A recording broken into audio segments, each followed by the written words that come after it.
Hello everyone, welcome back to my channel. আমার আরও একটি নতুন ব্লগের সাথে আপনাদের সবাইকে স্বাগত জানাচ্ছি। আর সবাইকে জানাই হ্যাপি নিউ ইয়ার। সবাই যেন পুরো বছরটা যেন ভালোভাবে কাটাতে পারে। তো আমার দিদা বললো যে আজ পিঠে করবে, তো উনি বাড়ি চলে যাবে, তো বললো যে তাহলে একটু পিঠে করি। তো আজ যে হচ্ছে 31, তাই উনি পিঠে বানাচ্ছে। এবার আমাদের প্ল্যান আছে যে পিকনিক করব।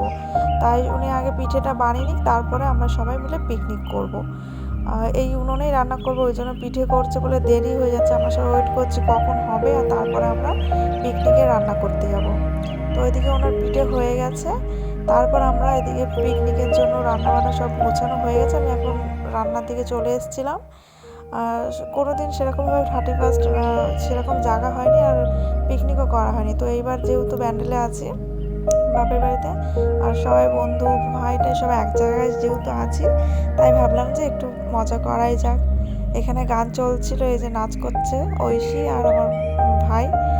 আর এদিকে আমরা রান্না করছি, এটা আমার বান্ধবী হয়। তো চিকেন কষা বসিয়েছি এখন, এটাই হচ্ছে। আর ভিডিওটা না অনেকটা আগে, সে আপনারা বুঝতেই পারছেন 31 অনেক দিন আগে চলে গেছে, কিন্তু আমার এডিট করা হয়ে উঠছিল না, ওই জন্য আমি আপলোড দিতে পারছিলাম না। প্লিজ কিছু মনে করবেন না, একটু ভিডিওটা দেখবেন। এবার মাংসটা এখানে হচ্ছে।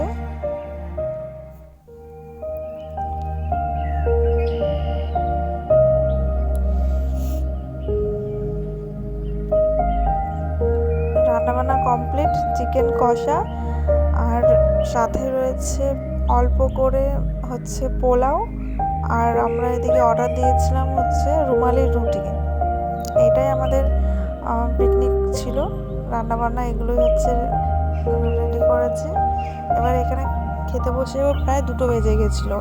নাচটা সবাই একটু করেছে, আনন্দ করেছে। রান্না করতে তো অনেকটা দেরি হয়ে গেছিলো, ওই জন্য 2টো বাজে প্রায়। এবার ভাবলাম যে এখন খেতে বসে পড়ি, নাহলে অনেকটা রাত হয়ে যাবে।